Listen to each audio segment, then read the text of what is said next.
গাজায় গণহত্যা ও বর্বরতার প্রতিবাদে উত্তাল বাংলাদেশ শিক্ষার্থী জনতার বিক্ষোভ ও সংহতি সমাবেশ। ইসরায়েলি পণ্য বর্জনের ডাক। আমি আজকে এখানে একত্রিত হয়েছি, আমরা আজকে এখানে একত্রিত হয়েছি আমাদের ফিলিস্তিনি ভাই বোনদের মুক্তির জন্য।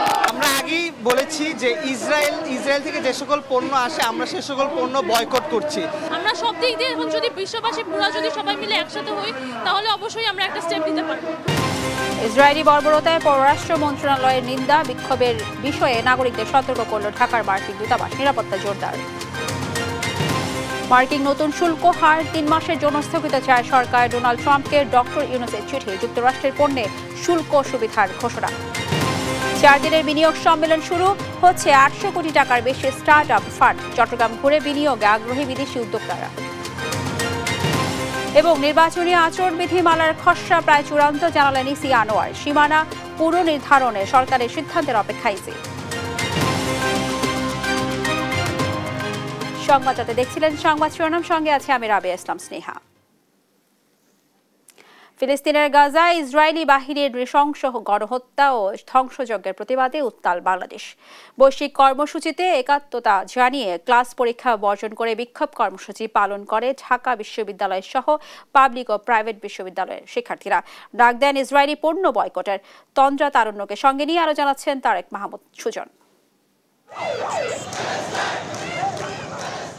From river to the sea, Palestine will be free. এমন নানা স্লোগানে ফিলিস্তিনিদের উপর চলমান ইসরায়েলি বর্বরতার প্রতিবাদে উত্তাল হয়ে ওঠে পুরো ঢাকা। রাজধানীর বিভিন্ন বিশ্ববিদ্যালয়ের শিক্ষার্থীরা নানান ব্যানার, ফেস্টুন ও প্ল্যাকার্ড নিয়ে বিশ্বব্যাপী ফিলিস্তিনিদের মুক্তি সংগ্রামে সংহতি জানিয়ে ইসরায়েলি আগ্রাসন বন্ধের দাবি জানায়। সোমবার ঢাকা বিশ্ববিদ্যালয়ের রাজু ভাস্কর্যের পাদদেশে জড়ো হয়ে বৈশ্বিক ধর্মঘট কর্মসূচির সঙ্গে সংহতি জানিয়ে ক্লাস পরীক্ষা বর্জন করে বিক্ষোভ কর্মসূচিতে নামে শিক্ষার্থীরা, যেখানে যোগ দেন দেশের বিভিন্ন প্রতিষ্ঠানের শিক্ষার্থী, রাজনৈতিক দল ও সামাজিক সংগঠনও। এ সময় বাংলাদেশ সরকারকে ফিলিস্তিনিদের পক্ষে অবস্থান নেয়ার পাশাপাশি মুসলিম দেশগুলোকে এক কাতারে এসে ইসরায়েলি গণহত্যার বিরুদ্ধে দাঁড়ানোর আহ্বান জানান। তারা এত কিছু দেখার পর যারা চুপ আছে তাদেরকে একটা কথাই বলতে চাই, কিয়ামতের দিন আপনারা দাঁড়াবেন না। কি পরিমাণে তারা অত্যাচার চালাচ্ছে, ছোট বাচ্চা থেকে শুরু করে বড় বয়সী এমন কোনো মানুষ নেই সেখানে যারা মারতেছে না। প্রত্যেকটা দেশ থেকে যদি এই প্রোটেস্টগুলো দাঁড়ায়, একটা সময় শাসক যারা আছে তারা দুষ্কৃতিকারী তারা অবশ্যই একটা সময় থেকে পিছু হটবে। ফিলিস্তিন রাষ্ট্র যেন স্বাধীন শান্তিপূর্ণ একটি রাষ্ট্র হিসেবে গঠন হয়। এদিকে ইসরায়েলি ধ্বংসযজ্ঞের প্রতিবাদ ও ফিলিস্তিনিদের প্রতি সংহতি জানিয়ে ব্র্যাক, ইস্ট ওয়েস্ট সহ বিভিন্ন প্রাইভেট বিশ্ববিদ্যালয়ের শিক্ষার্থীরা বিক্ষোভ মিছিল ও প্রতিবাদ কর্মসূচি পালন করেন। অনতিবিলম্বে জাতিগত নিধন ও উচ্ছেদ বন্ধে বিশ্বকে ঐক্যবদ্ধ হওয়ার আহ্বান জানান তারা। ডাক দেন ইসরায়েলি পণ্য বয়কটের। ইউএসএ থেকে যে ইসরায়েলে যেসব পণ্যগুলো সাপ্লাই করা হচ্ছে সেগুলো বন্ধ হয়ে যাবে। সো আমরা সব দিক দিয়ে এখন যদি বিশ্ববাসী পুরো যদি সবাই মিলে একসাথে হই তাহলে অবশ্যই আমরা একটা স্টেপ নিতে পারব। ইসরায়েল থেকে যে সকল পণ্য আসে আমরা সে সকল পণ্য বয়কট করছি। আমি বিগত এই কয়েক মাস ধরে সত্যিকার অর্থে বলতেছি আমি ইসরায়েল একটা পণ্য কিনি নাই, এবং আমি সবাইকে আহ্বান করবো দেশবাসীর প্রতি যে কেউ যেন ইসরায়েলের সাথে সম্পর্কিত কোনো প্রতিষ্ঠানের সাথে জড়িত না হয়। গণহত্যা বন্ধে বিশ্ব সংগঠনগুলোর নির্লিপ্ততার তীব্র নিন্দাও জানায় শিক্ষার্থীরা। তারেক মাহমুদ সুজন, দেশ টিভি, ঢাকা। ইসরায়েলি সন্ত্রাসীদের বিরুদ্ধে জাতিসংঘ, ওআইসি এবং প্রধান উপদেষ্টাকে কঠোর ব্যবস্থা নেওয়ার আহ্বান জানিয়েছে বাংলাদেশ জামায়াতে ইসলামী। এদিকে বাংলাদেশে যেমন ৭১ এবং জুলাই এসেছে, ঠিক তেমনি কোনো জুলাই বিপ্লবে ফিলিস্তিনিরা মুক্ত হবে বলে আশা এনসিপির। এছাড়া ফিলিস্তিনে জাতিগত নিধন বন্ধে বিশ্বমহলকে এগিয়ে আসার আহ্বান বিভিন্ন সংগঠনের। এনআই নাহিদ ও আলিমুজ্জামান সাফওয়ানকে সঙ্গে নিয়ে সাবরিনা মজুমদারের রিপোর্ট। ফিলিস্তিনের গাজায় ইসরায়েলি বাহিনীর গণহত্যা বন্ধের দাবিতে জাতিসংঘ, ওআইসি এবং অন্তর্বর্তী সরকারের প্রধান উপদেষ্টাকে ব্যবস্থা নেয়ার আহ্বান জানিয়েছেন বাংলাদেশ জামায়াতে ইসলামী। বাইতুল মোকাররম জাতীয় মসজিদের উত্তর গেটে এক বিক্ষোভ সমাবেশে এই আহ্বান জানান দলটির নেতারা। আমরা জাতিসংঘকে অবিলম্বে ওই খুনি নেতানিয়াহুর ইহুদি রাষ্ট্রকে থামানোর জন্য আমরা জাতিসংঘের প্রতি আহ্বান জানাচ্ছি। না হলে ফিলিস্তিনকে কেন্দ্র করে যদি নতুন বিশ্ব ব্যবস্থা তৈরি হয়, সেক্ষেত্রে আপনারাও কিন্তু মাথা নিজেদেরকে রক্ষা করার জায়গা পাবেন না। জাতিসংঘকে বলতে চাই, আপনারা কেন নিশ্চুপ আছেন? আপনারা কি ওই শিশুদের লাশ দেখতে পাচ্ছেন না? আপনারা কি ওই নারীদের লাশ দেখতে পাচ্ছেন না? অবিলম্বে তাদের বিরুদ্ধে ব্যবস্থা নিন এবং তাদের এই সন্ত্রাসী কর্মকাণ্ড বন্ধ করতে হস্তক্ষেপ করুন। ইসরায়েলি গণহত্যার প্রতিবাদে বৈশ্বিক কর্মসূচিতে একাত্মতা জানিয়ে শাহবাগে সমাবেশ করেছে জাতীয় নাগরিক পার্টি। নেতারা জানান, বাংলাদেশের মতো কোনো জুলাই বিপ্লব এসে ফিলিস্তিনিদের মুক্ত করবে। বাংলাদেশে যেমন করে 1971 ঘটে গেছে, বাংলাদেশে যেমন করে জুলাই বিপ্লব ঘটে গেছে, তেমনি করে প্যালেস্টাইনের মাটিতেও একদিন জুলাই আসবে, প্যালেস্টাইনও একদিন শান্তি পাবে, প্যালেস্টাইনের মানুষেরা মুক্ত হবে, প্যালেস্টাইন স্বাধীন দেশ হিসেবে স্বীকৃতি পাবে। এটাই আমাদের প্রত্যাশা। অন্তর্বর্তীকালীন সরকারকে একটি বার্তা দিতে চাই, অনতিবিলম্বে তারা যেন ফিলিস্তিনের পক্ষে একটি দৃঢ় পদক্ষেপ নেয় এবং সারা বিশ্বের যে কমিউনিটি, যে গ্লোবাল কমিউনিটির কাছে তারা যেন একটি স্ট্রং বার্তা পৌঁছে দেয়। শুধু শাহবাগেই নয়, গাজায় ইসরায়েলের নৃশংসতার প্রতিবাদ এবং ফিলিস্তিনিদের প্রতি সংহতি জানিয়ে ঢাকার মার্কিন দূতাবাসের কাছাকাছি কয়েকটি স্থানে একাধিক বিক্ষোভ মিছিল করেছেন বিভিন্ন সংগঠন। সৌদি আরব, তুরস্ক সহ ইরান সহ যেসব বড় বড় মোড়লরা রয়েছে, তারা যেন দ্রুত এটাকে বন্ধ করে। এর জন্য মুসলিম বিশ্বের বড় বড় নেতাদের প্রতি আমি উদাত্ত আহ্বান জানাচ্ছি এবং এটা তীব্র নিন্দা এবং প্রতিবাদ জানাচ্ছি। শুনতে পাচ্ছ তোমরা কি সেই কথা, নদী থেকে সমুদ্রতে প্যালেস্টাইন আনবে স্বাধীনতা। এদিকে বিক্ষোভের ঘটনায় ঢাকার মার্কিন দূতাবাস সহ কূটনৈতিক এলাকায় নিরাপত্তা জোরদার করা হয়েছে। কাজ করছে সেনাবাহিনী, বিজিবি, পুলিশ সহ বিভিন্ন সংস্থার সদস্যরা। সাবরিনা মজুমদার, দেশ টিভি, ঢাকা। গাজা ইসরায়েলি বাহিনীর নৃশংস গণহত্যা ও ধ্বংসযজ্ঞের প্রতিবাদে সোমবার রাজধানী ঢাকা জুড়ে বিক্ষোভ করেছেন বিভিন্ন স্কুল, কলেজ, বিশ্ববিদ্যালয়ের শিক্ষক, শিক্ষার্থীরা সহ নানা শ্রেণী পেশার মানুষ। এ সময় ইসরায়েলের বর্বর হামলা বন্ধে বিশ্ববাসীকে এগিয়ে আসার আহ্বান জানান তারা। সেই সঙ্গে ফিলিস্তিনিদের সার্বভৌমত্ব রক্ষায় মুসলিম বিশ্বকে আরও জোরালো ভূমিকা রাখার দাবিও জানানো হয়। বিস্তারিত জানাচ্ছেন ইউসুফ ভুইয়া। গাজায় ফিলিস্তিনিদের উপর ইসরায়েলি বাহিনীর হামলার প্রতিবাদে উত্তাল সারা দেশ।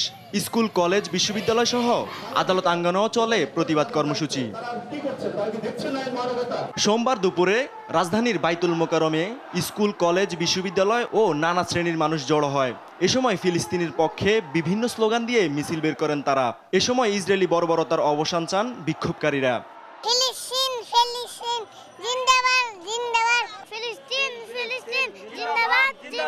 মুসলিম বিশ্বের বড় বড় নেতাদের প্রতি আমি উদাত্ত আহ্বান জানাচ্ছি, সৌদি আরব, তুরস্ক সহ ইরান সহ যেসব বড় বড় মোড়লরা রয়েছে, তারা যেন দ্রুত এটাকে বন্ধ করে। হাইকোর্ট প্রাঙ্গণেও ফিলিস্তিনিদের উপর বর্বরোচিত হামলার প্রতিবাদে মানববন্ধন করেন আইনজীবীরা। এ সময় তারা ইসরায়েলের বিপক্ষে বিভিন্ন স্লোগান দেন। আমি ঘৃণা জানাচ্ছি আপনাদের প্রতি, প্রতিটা শিশুর রূহ, তাদের প্রাণের যে আর্তনাদ, তাকে আমি আমার মধ্যে ধারণ করছি। আপনাদের প্রতিটি কাজ এবং নিঃশ্বাসকে আমি ঘৃণা করছি। আপনারা নিশ্চিহ্ন হন, আপনারা নিশ্চিহ্ন হয়ে যাবেন। রাজধানীর বিকারুন্নেসা স্কুল অ্যান্ড কলেজের সামনে শিক্ষার্থীরা ফিলিস্তিনের পক্ষে অবস্থান নিয়ে স্লোগান দেন। এ সময় ইউরোপিয়ান স্ট্যান্ডার্ড স্কুলের শিক্ষার্থী, শিক্ষকবিন্দু ও কর্মচারীরা ধানমন্ডির ক্যাম্পাস থেকে মিছিল বের করে 7 মসজিদ রোড হয়ে আবারও ক্যাম্পাসে ফেরে। এ সময় তারা ইসরায়েলের বর্বরতার নানা স্লোগান সম্বলিত প্লেকার্ড প্রদর্শন করে। প্রতিবাদের অংশ হিসেবে দেশ টিভি ভবনের সামনে মানববন্ধন করেন দেশ টিভির সাংবাদিকরা। এ সময় তারা এমন ভয়াবহ গণহত্যার প্রতিবাদ জানায়, সেই সঙ্গে হামলা বন্ধে বিশ্ববাসীকে এগিয়ে আসার আহ্বান জানান। ইউসুফ ভুইয়া, দেশ টিভি, ঢাকা। রাজধানীর বাইরে দেশ জুড়ে চলছে মার্চ ফর গাজা কর্মসূচি। বরিশাল টাউন হলের সামনে গণহত্যার প্রতিবাদে বিক্ষোভ করে ছাত্র জনতা। ইসরায়েলি পণ্য বর্জনের আহ্বান জানিয়ে করা হয় মাইকিং। ময়মনসিংহের কর্মসূচিতে জড়ো হন বিভিন্ন শ্রেণী পেশার মানুষ। কুমিল্লার কান্দিরপাড় মোড় থেকে বের করা হয় মিছিল। অংশ নেয় বিভিন্ন স্কুল, কলেজের শিক্ষার্থীরা। এছাড়া চুয়াডাঙ্গা ও বাগেরহাটেও নামে জনতার ঢল। সহকর্মীদের পাঠানো তথ্য ছবিতে নুসরাত শোভার রিপোর্ট। ঈদ হোক বা রমজান, গাজায় ইসরায়েলি বর্বরতার যেন কোনো শেষ নেই। ফিলিস্তিনের মজলুম বাসিন্দারা মুসলিম সম্প্রদায়ের কাছে বিশ্বব্যাপী ধর্মঘটের আহ্বান জানিয়েছেন। এরই অংশ হিসেবে বাংলাদেশে পালন করা হয়েছে মার্চ ফর গাজা কর্মসূচি। বরিশালে বন্ধ ঘোষণা করা হয় বেশ কয়েকটি শিক্ষা প্রতিষ্ঠান। সকাল 10টায় নগরীর টাউন হলের সামনে গণহত্যার প্রতিবাদে মার্চ ফর প্যালেস্টাইন কর্মসূচি করে বরিশালের ছাত্র জনতা। ইসরায়েলি পণ্য বর্জনে করা হয় মাইকিং। এ সময় শহীদ প্রতীকী শিশু নিয়ে মিছিল করেন শিক্ষার্থীরা। ফিলিস্তিনে যে জেনোসাইড বা গণহত্যা চলতেছে তার বিরোধিতা করে আমরা এখানে স্ট্রাইকে দাঁড়াইছি। বর্তমানে যে অবস্থা, এই অবস্থা দেখে আমরা ঘরে বসে থাকতে পারি না। আমরা মূলত এই ফিলিস্তিনের ইস্যুতেই আমরা এখানে আসছি। নোয়াখালীতে সড়কে টায়ারে আগুন জ্বালিয়ে বিক্ষোভ করেন শিক্ষার্থীরা। ময়মনসিংহে কর্মসূচিতে জড়ো হন বিভিন্ন শ্রেণী পেশার মানুষ। নগরীর টাউন হল প্রাঙ্গণে সংক্ষিপ্ত সমাবেশ শেষে একটি বিক্ষোভ মিছিল নগরীর প্রধান সড়ক প্রদক্ষিণ করে। চাঁপাইনবাবগঞ্জে সকাল 11টা থেকে শহরের শান্তির মোড়ে বের করা হয় মিছিল। মিছিলটি পৌর এলাকার গুরুত্বপূর্ণ সড়ক ঘুরে এক স্থানে এসে শেষ হয়। মিছিলে ইসরায়েলের অমানবিকতা নিয়ে নানা রকম স্লোগান দেওয়া হয়। মানবিকতা আজকে একটাই কথা বলছে, stop Israel, you have to stop Israel, you are not doing the best thing, Israel you are occupying our land, our people. এদিকে সর্বস্তরের জনগণের ব্যানারে সকাল 11:15টায় কুমিল্লার কান্দিরপাড় মোড় থেকে বের করা হয় মিছিল। এতে অংশ নেয় বিভিন্ন স্কুল কলেজের শিক্ষার্থীরা। বগুড়ায় অবস্থান কর্মসূচি পালন করে হাজার হাজার মানুষ। ডাক দেয়া হয় ইসরায়েলি পণ্য বয়কটের। এছাড়া চুয়াডাঙ্গা, বাগেরহাট, রাজশাহী, নাটোর, কক্সবাজার সহ সব জেলায় নামে জনতার ঢল। সব স্তরের মানুষের একটাই প্রত্যাশা, from river to the sea, Palestine will be free. Nusrat Shobha, news desk, দেশ টিভি। বাংলাদেশের রপ্তানি পণ্যের উপর যুক্তরাষ্ট্রের 37% শুল্ক আরোপ 3 মাসের জন্য স্থগিত চেয়ে প্রেসিডেন্ট ডোনাল্ড ট্রাম্পকে চিঠি দিয়েছেন প্রধান উপদেষ্টা ডক্টর মোহাম্মদ ইউনূস। সোমবার বিকেলে ঢাকার ইন্টারকন্টিনেন্টাল হোটেলে বিনিয়োগ সম্মেলনের প্রথম দিনের প্রেস ব্রিফিংয়ে প্রধান উপদেষ্টার প্রেস সচিব শফিকুল আলম তথ্য জানান। বলেন, প্রধান উপদেষ্টা doctor Mohammad Yunus Donald Trump বরাবর চিঠি লিখেছেন। চিঠিতে আগামী 3 মাসের জন্য 37% শুল্ক প্রস্তাব স্থগিত করার অনুরোধ করা হয়েছে। তিনি বলেন, এই সময়ের মধ্যে অন্তর্বর্তী সরকার রপ্তানি বাড়ানোর জন্য কাজ করবে। চিঠিতে মার্কিন পণ্যে শুল্ক সুবিধা দেওয়ার কথাও জানিয়েছেন প্রধান উপদেষ্টা। আমাদের চিফ অ্যাডভাইজার মহোদয় একটা চিঠি উনি সাইন করেছেন, লেটারটা লিখেছেন ইউএস প্রেসিডেন্ট ডোনাল্ড ট্রাম্পের কাছে। আমরা পোস্টপোনমেন্ট চেয়েছি 3 মাসের জন্য, যাতে এর মধ্যে আমাদের যে অন্তর্বর্তীকালীন সরকার কাজ করতে পারে, যাতে বাংলাদেশে ইউএসের এক্সপোর্ট বাড়ে। স্টার্টআপ ব্যবসায় মূলধনের যোগান দিতে 800 থেকে 900 কোটি টাকার তহবিল করা হয়েছে বলে জানিয়েছেন বাংলাদেশ ব্যাংকের গভর্নর আহসান এইস মনজুর।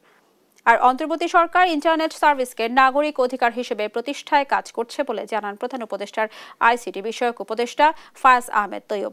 আর কোনো দেশ অনুকরণ নয়, স্থানীয় বাজার পর্যালোচনা করেই বিজনেস মডেল করতে নতুনদের পরামর্শ বিনিয়োগকারীদের। সাইফুল রিপনের প্রতিবেদন। বাংলাদেশ বিনিয়োগ সম্মেলন 2025 উপলক্ষে রাজধানীর হোটেল ইন্টারকন্টিনেন্টালে স্টার্টআপ ব্যবসার বিভিন্ন মডেল উপস্থাপন করে বিভিন্ন প্রতিষ্ঠান।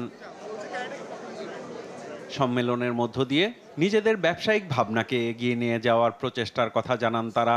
আমাদের ট্যালেন্টেড মানুষের অভাব নাই, হয়তো তাদের ডিগ্রিটা নাই, তো ওই মানুষগুলোকেই আমরা চেঞ্জ করে আমরা যদি এরকম হেভি ইকুইপমেন্ট ম্যানুফ্যাকচারিং এ নিয়ে যেতে পারি, সেই ক্ষেত্রে কতটা মার্কেট করা সম্ভব সেটাই আমরা প্রমাণ করার জন্য এইসব জায়গায় ভিজিট করছি। হোটেল মিলনায়তনে ভিন্ন ভিন্ন বিষয় ভিত্তিক প্যানেল আলোচনায় দেশের স্টার্টআপ ব্যবসার সম্ভাবনার কথা তুলে ধরেন বিদেশি বিনিয়োগকারীরা। পরামর্শ দেন টেকনোলজি নির্ভর ব্যবসা প্রসারের। A lot of startups look at a model that works in another country and think, hey, I should just replicate that and that will work perfectly. No, that's not the case. And especially healthcare, which is such a sensitive area to work with. You need to understand local challenges. You need to understand the local market. ব্যবসার প্রসারে প্রত্যন্ত অঞ্চলেও সবার জন্য internet সেবা নিশ্চিত করা জরুরি দাবি করে ইন্টারনেটের দাম কমিয়ে আনার প্রতিও জোর দেন আলোচকরা। বলেন, অতীত অভিজ্ঞতার প্রেক্ষিতে ভবিষ্যতে ইন্টারনেট শাটডাউন ঠেকাতে আইনি প্রক্রিয়া নিয়ে ভাবছে সরকার। The very first thing, in the Cyber Safety Ordinance, we have declared and acknowledged internet as civic right. So this is the first thing we have already done, and the Cyber Safety Ordinance will be published hopefully by the end of next week. In the Telecom Act 2001, there is a provision for shutting down internet. We are working to repeal that law so that the previous next governments, including us, will not be able to shut internet legally. বিনিয়োগকারীদের one stop সার্ভিসের মধ্য দিয়ে সব ধরনের সহযোগিতার আশ্বাস দেন বিনিয়োগ উন্নয়ন কর্তৃপক্ষের chairman. The duty of government is genuinely to remove the hurdles for startup community so that they can excel, and we'll just be a partner to that excel journey. Startup ব্যবসার মূলধন জোগাতে সরকারের পক্ষ থেকে সাধ্যমতো সহযোগিতার আশ্বাস দেন বাংলাদেশ ব্যাংকের governor. We'll be setting up a fund of about 800-900 crore from contributions from commercial banks, basically. And they will be the owner, equity holders of that fund. And the money would be only used for equity investment in promising startup companies. ব্যবসা বান্ধব ecosystem তৈরিতে যে কোনো ধরনের সহযোগিতা অব্যাহত রাখতে সরকারের পক্ষ থেকে সর্বাত্মক প্রচেষ্টা চলছে বলেও জানান আলোচকরা। সাইফুল রিপন, দেশ টিভি, ঢাকা।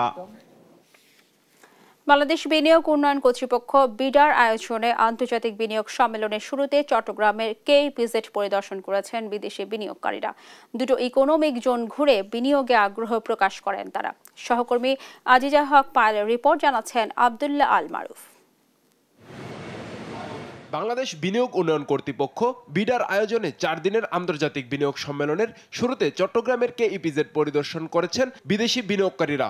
এর আগে বাংলাদেশ ইনভেস্টমেন্ট সামিটে অংশ নিতে নেদারল্যান্ডস, দক্ষিণ কোরিয়া, যুক্তরাষ্ট্র সহ 40 দেশের 60 জন বিনিয়োগকারী আসেন বাংলাদেশে। এবারের সামিটে সর্বোচ্চ বিনিয়োগ পাওয়ার আশা কেইপিজেড পরিচালকের। মূলত তারা প্রাইভেট ইপিজেড বাংলাদেশে কি অবস্থায় আছে, কিভাবে চলছে, কী ধরনের সাপোর্ট তারা পাচ্ছে, তাদের ইনফ্রাস্ট্রাকচার কি, কতগুলি ফ্যাক্টরি আছে এখন পর্যন্ত, এই সবগুলি জিনিস তারা সরজমিনে দেখবেন। বাংলাদেশের দুটো ইকোনমিক জোন ঘুরে সুযোগ সুবিধা দেখে বিনিয়োগে আগ্রহ প্রকাশ করেন সফরকারী ব্যবসায়ীরা। এখানের পরিবেশ অনেক ভালো, কারণ এখানে আমাদের অনেক ক্লিন ওয়াটার অ্যান্ড রেসিডেন্স পেয়েছি, অনেক সুবিধা পেয়েছি।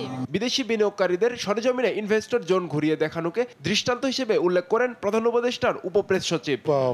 ইকোনমিক জোন পরিদর্শন করার পরে যে বিনিয়োগকারীরা এসেছেন এখানে, ওনারা আসলে একটা ধারণা পেয়েছেন যে বাংলাদেশে কারখানা স্থাপন করতে গেলে তাহলে কোথায় ওনারা কারখানা স্থাপন করবেন এবং সেখানে কি কি সুযোগ সুবিধা আছে। আপনি দেখেছেন যে দুটো ইকোনমিক জোন আছে সেখানে অনেকগুলো ইন্ডাস্ট্রিয়াল প্লট এখনও কিন্তু বরাদ্দ হয়নি, সেগুলোতে নতুন করে কারখানা স্থাপন করার সুযোগ আছে এবং তারা এই কারখানায় যদি সুযোগটা তারা নেন তাহলে তারা কি কি সুযোগ সুবিধা পাবেন বা কিভাবে তারা উৎপাদনে যাবেন সেখানে, সেটা তারা আজকে দেখেছেন। সে বিষয়ে এমন আয়োজনের পর বড় বিদেশি বিনিয়োগের আশা দেখছে ইপিজেড কর্তৃপক্ষ।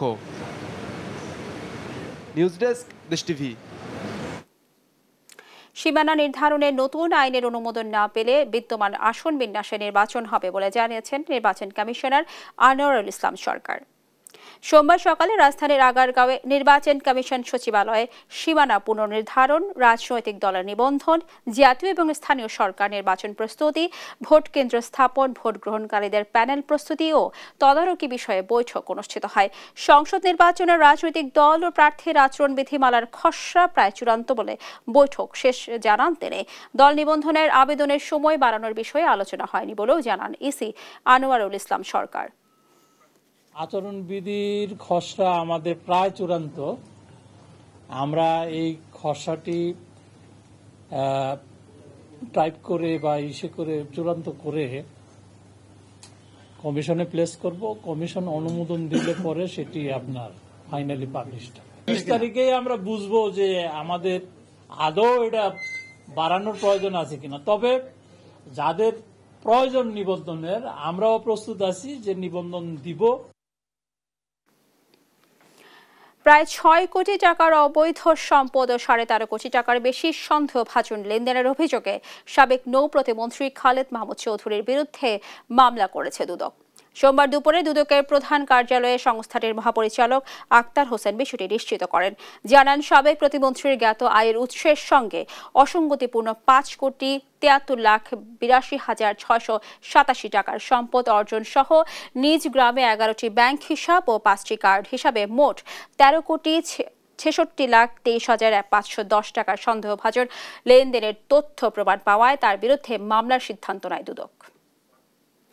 5,73,00,000 টাকারও বেশি মূল্যের সম্পদ অর্জন ও দখলে রাখা এবং নিজ নামে 11টি ব্যাংক হিসাব ও 5টি কার্ড হিসাবে 13,68,00,000 টাকারও বেশি সন্দেহজনক লেনদেন করার অপরাধ অনুসন্ধানকালে প্রমাণিত হয়েছে। প্রথম ধাপে ট্রাম্পের 10% শুল্ক নীতি কার্যকরে সোমবার ধস নেমেছে এশিয়ার পুঁজিবাজারে।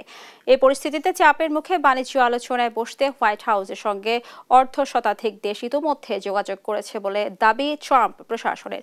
এদিকে শুল্ককে মেডিসিনের সঙ্গে তুলনা করেছেন মার্কিন প্রেসিডেন্ট। আরবিদ আফসারের রিপোর্ট। আশা ছিল নতুন সপ্তাহের শুরুতে এশিয়ার শেয়ার বাজারে আসবে কোনো ভালো খবর, বাড়তি যোগান হবে মূলধনের। কিন্তু অর্থবাজারের সূচক দেখে কর্মীদের কপালে চিন্তার ভাঁজ। সোমবার ধস নেমেছে এশিয়ার পুঁজিবাজারে। জাপানের নিক্কেই 225 সূচকের পতন হয়েছে 6.3%। অপরদিকে হংকংয়ের হ্যাংসেং সূচকের পতন হয়েছে 9.8%। তাইওয়ানে কমেছে প্রায় 10% এবং সিঙ্গাপুরেও কমেছে প্রায় 8.5%। গেল শনিবার প্রেসিডেন্ট ডোনাল্ড ট্রাম্পের শুল্ক নীতির 10% কার্যকরের নেতিবাচক প্রভাব ফেলেছে পুরো এশিয়ার পুঁজিবাজারে। এমন পরিস্থিতিতে বাণিজ্য আলোচনা শুরু করার জন্য ট্রাম্পের সঙ্গে 50টির বেশি দেশ আলোচনার টেবিলে বসতে হোয়াইট হাউসের সঙ্গে যোগাযোগ করেছে বলে জানিয়েছেন যুক্তরাষ্ট্রের অর্থনৈতিক পরিষদের পরিচালক কেভিন হ্যাসেট। রবিবার এবিসি নিউজের এক সাক্ষাৎকারে কোন কোন দেশগুলো যোগাযোগ করেছে সে বিষয়ে তাকে জিজ্ঞাসা করা হলে কিছুই বলেননি। একই সঙ্গে ট্রাম্পের এই শুল্ক আরোপের ফলে অর্থনৈতিক মন্দা তৈরি হওয়ার আশঙ্কা উড়িয়ে দিয়েছেন তিনি। বলেন, ট্রাম্প আসার কারণে কর্মসংস্থান আরও বেড়েছে। পাল্টা শুল্কের কারণে ট্রাম্পের সঙ্গে অন্যান্য দেশগুলো বসতে চাইছে। এতে করে ওয়াশিংটন কৌশলগত পদক্ষেপ নিতে পারবে। অন্যান্য দেশে আরোপিত পাল্টা শুল্কের কারণে মার্কিনীদের খুব একটা অসুবিধা হবে না। এদিকে মার্কিন বাজারে শেয়ার তলানিতে ঠেকলেও পাল্টা শুল্ক নীতির বক্তব্য থেকে সরছেন না মার্কিন প্রেসিডেন্ট ডোনাল্ড ট্রাম্প। রোববার অন্য দেশগুলোকে লাইনে আনার জন্য অতিরিক্ত শুল্ককে ঔষধ বলে ব্যাখ্যা দিয়েছেন তিনি। চীন, ইউরোপিয়ান ইউনিয়ন ও অন্যান্য দেশগুলোর সঙ্গে আমাদের বাণিজ্য ঘাটতি আছে। অতিরিক্ত শুল্ক দিয়েই আমরা এই রোগের চিকিৎসা করতে পারবো। দেখুন, এখনই আমাদের দেশে বিলিয়ন বিলিয়ন ডলার ঢুকছে। এপ্রিলের 9 তারিখ থেকে ট্রাম্পের শুল্ক নীতি কার্যকর হলে বিশ্ববাজারে অস্থিরতার শঙ্কা করছেন বিশেষজ্ঞরা। আরবেদ আফসার, নিউজ ডেস্ক, দেশ টিভি। ঢাকা প্রিমিয়ার লিগের নিজ নিজ ম্যাচে জয় পেয়েছে লিজেন্ডস অফ রূপগঞ্জ, অগ্রণী ব্যাংক এবং রূপগঞ্জ টাইগার্স। পার্টেক্স স্পোর্টিং ক্লাবের বিপক্ষে 10 উইকেটের জয় ছিনিয়ে নিয়েছে লিজেন্ডস অফ রূপগঞ্জ, আর ব্রাদার্স ইউনিয়নকে 4 উইকেটে হারিয়েছে অগ্রণী ব্যাংক। অন্যদিকে দিনের তৃতীয় ম্যাচে গাজী গ্রুপকে 8 উইকেটে হারিয়েছে রূপগঞ্জ টাইগার্স। বিস্তারিত রাফিল ইসলাম রাতুলের ম্যাচ রিপোর্টে। বিকেএসপির 3 নম্বর মাঠে সোমবার সকাল 9টায় লিজেন্ডস অফ রূপগঞ্জের বিপক্ষে টসে হেরে ব্যাট করতে নামে পার্টেক্স স্পোর্টিং ক্লাব। শেখ মেহেদি, শরীফুল ও রাজাদের বোলিং তোপে একে একে উইকেট হারিয়ে মাত্র 129 রানে থেমে যায় আলাউদ্দিনের দল। দলের হয়ে সর্বোচ্চ 41 রান করেন রুবেল মিয়া। ইয়াং ট্যালেন্টেড ক্রিকেটার, একটু আগে পারভেজ বলছেন আন্ডার 19। জবাবে শুরু থেকে তাণ্ডব চালান ওপেনার তানজিদ তামিম। বিপরীতে সঙ্গ দেওয়ার কাজ করেন সাইফ হাসান। 53 বলে মাত্র 1 চারের সাহায্যে 26 রান করেন তিনি। অপর প্রান্তে 10টি 4 ও 7টি 6-এর সাহায্যে 59 বলে অপরাজিত 103 রান করেন তামিম। মাত্র 18 ওভার 3 বলে কোনো উইকেট না হারিয়ে 132 রান তুলে জয় নিয়ে মাঠ ছাড়ে legends of Rupganj. Oh shot! এদিকে পাশের 4 নম্বর মাঠে টসে হেরে ব্যাট করতে নেমে মিজানুর রহমান, আইচ মোল্লা, সোহাগ গাজী ও অলক কাপালির ব্যাটে ভর করে 238 রানের সংগ্রহ পায় ব্রাদার্স ইউনিয়ন। দলের হয়ে 4 উইকেট নেন তাইবুর রহমান। যদিও এই টার্গেট প্রতিপক্ষ অগ্রণী ব্যাংককে আটকাতে যথেষ্ট ছিল না। ব্যাটে বলে ছন্দ ধরে রেখে 4 উইকেট হাতে রেখে জয়ের বন্দরে পৌঁছে যায় ইমরুল কায়েসের দল। এই জয়ে টেবিলের 4-এ তাদের অবস্থান।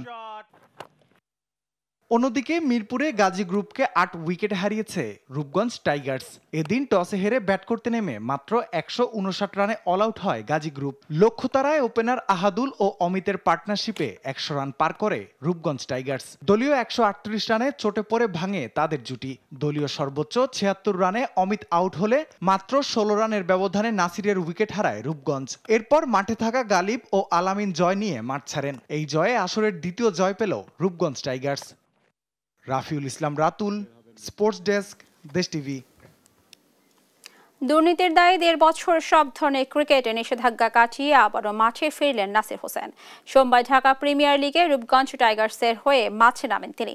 22 গজের ক্রিজে আবারও ফিরতে পেরে উচ্ছ্বসিত এই অলরাউন্ডার। পারফর্ম করে আবারও জাতীয় দলে ফেরার ব্যাপারে আত্মবিশ্বাসী এই তারকা অলরাউন্ডার। আরও জানাচ্ছেন তাসবিহ শরণ। 2021 সালে সংযুক্ত আরব আমিরাতে টি10 লিগ খেলতে গিয়ে দুর্নীতির দায়ে নিষিদ্ধ হন ক্রিকেটার নাসির হোসেন।